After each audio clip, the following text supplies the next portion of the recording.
নমস্কার, আশা করি সকলে ভালো আছেন। সুনন্দিতার রান্নাঘরে সকলকে স্বাগত। আজ নিরামিষ পটল আলুর কোরমা রেসিপি আপনাদের সঙ্গে শেয়ার করব। এটা ভাত, রুটি, পরোটা সব কিছুর সাথেই খাওয়া যাবে। রেসিপিটা সম্পূর্ণ দেখার অনুরোধ জানিয়ে শুরু করছি। প্রথমে আমি কয়েকটা কাজু বাদাম আর কয়েকটা কিশমিশ ভালো করে ধুয়ে কিছুটা দুধের মধ্যে ভিজিয়ে রেখেছি। এগুলো ভিজে গেলে পরে শিলপাটায় আমি বেটে নেব। এদিকে আমি কয়েকটা পটল নিয়েছি। পটলগুলোর গায়ের খোসা এইভাবে ছাড়িয়ে নিয়েছি একটু বাদে বাদে কিছুটা খোসা রেখে। তারপরে এগুলোকে দু টুকরো করে ধুয়ে নিয়েছি। আর তারপর অল্প নুন মাখিয়ে রেখেছি। আমি পটল ম্যারিনেশনে হলুদ দিলাম না, আপনারা ইচ্ছা হলে দিতে পারেন। আর নিয়েছি দুটো আলু।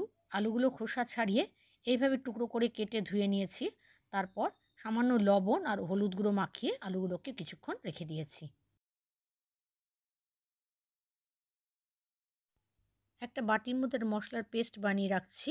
নিলাম 2 চা চামচ আদা বাটা, 1 চা চামচ জিরে বাটা, জিরে গুঁড়োও দিতে পারেন আপনারা, 1 চা চামচ ধনে গুঁড়ো, হাফ চা চামচ কাশ্মীরি লঙ্কার গুঁড়ো, হাফ চা চামচ হলুদ গুঁড়ো, দিলাম হাফ চা চামচ কাঁচা লঙ্কা বাটা, ঝালটা আপনারা স্বাদ অনুযায়ী দেবেন। এখানে কিন্তু লাল লঙ্কার গুঁড়ো ব্যবহার করা যাবে। এর মধ্যে অল্প জল দিয়ে মশলার একটা মিশ্রণ আমি বানিয়ে রাখছি। আর একটা জিনিস এখানে দেওয়া হয়নি, সেটা দিয়ে দিলাম। দিলাম 1 চা চামচ চিনি। এটা যেহেতু নিরামিষ রান্না তাই চিনি তো দিতেই হবে, তবে চিনিটা আপনারা রান্নার শেষেও দিতে পারেন। এবার গ্যাসে একটা কড়াই বসিয়ে তার মধ্যে 3 টেবিল চামচ সর্ষের তেল নিয়েছি। তেলটা ভালো করে গরম হলে নুন মাখানো পটলগুলো কড়াইতে দিয়ে দিলাম। পটলগুলোকে একটু ভেজে নিচ্ছি।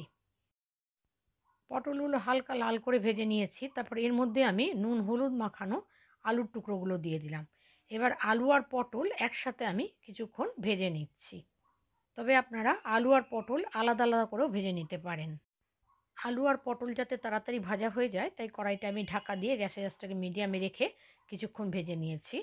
কিছুক্ষণ বাদে ঢাকনা খুলে দেখুন আলু আর পটলটার গায়ে একটু লাল রং ধরে গেছে। এবার এগুলোকে আমি তুলে অন্য একটা পাত্রে রেখে দেব।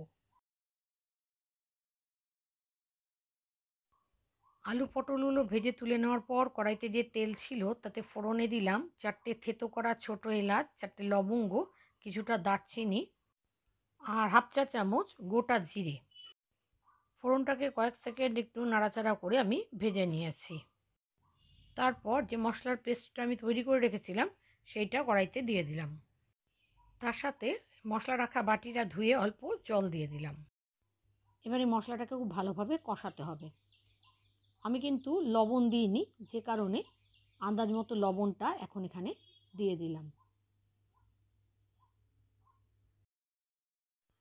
মশলাটা যখন অনেকটাই কষে এসেছে তখন ছোটো সাইজের একটা টমেটো আমি পেস্ট করে রেখেছিলাম, সেই টমেটো পেস্টটা কড়াইতে দিয়ে দিলাম। এবারে সমস্ত কিছু খুব ভালোভাবে আমি কষিয়ে নিচ্ছি।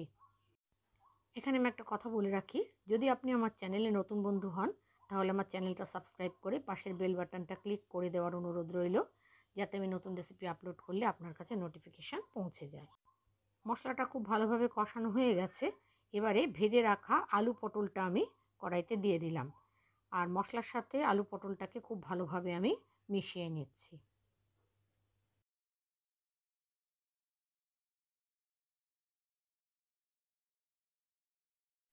মশলার সাথে আলু পটলকে ভালোভাবে কষিয়ে নিয়েছি। তারপর যে কাজু বাদাম আর কিশমিশ দুধের মধ্যে ভিজিয়ে রেখে শিলপাটায় বেটে রেখেছিলাম সেই পেস্টটা এখন আমি দিয়ে দিলাম। কাজু বাদাম কিশমিশের পেস্টটা দেওয়ার পর একটু নাড়াচাড়া করে নিয়ে আন্দাজ মতো জল দিয়ে দিলাম। ঝোলটা যখন ফুটে উঠলো তখন কড়াইটা ঢাকা দিয়ে গ্যাসের আঁচটাকে মিডিয়াম টু হাইতে করে 5 মিনিট আমি রান্না করে নিয়েছি। 5 মিনিট বাদে কড়াইয়ের ঢাকনাটা খুলে দিলাম। এবার দেখে নিতে হবে আলু পটল সেদ্ধ হয়েছে কিনা। যদি সেদ্ধ না হয় তাহলে আরও কিছুক্ষণ চাপা দিয়ে রান্না করে নিতে হবে। আলু পটল সেদ্ধ হয়ে গেছে। সব শেষে দিয়ে দিলাম হাফ চা চামচ গরম মশলার গুঁড়ো। গরম মশলার গুঁড়োটা মিশিয়ে নিয়ে গ্যাসের আঁচটাকে বন্ধ করে স্ট্যান্ডিং টাইমে 5 মিনিট আমি রেখে দিয়েছি। 5 মিনিট পর আমি দেখাচ্ছি আমার পটল আলুর কোরমাটা এরকম হয়েছে। আমার আজকের এই পটল আলুর নিরামিষ কোরমা আপনাদের কেমন লেগেছে জানাবেন। ভালো লাগলে আপনারাও যে কোনো নিরামিষ দিনে রান্না করতে পারেন অথবা ঠাকুরের ভোগে এটা দিতে পারেন।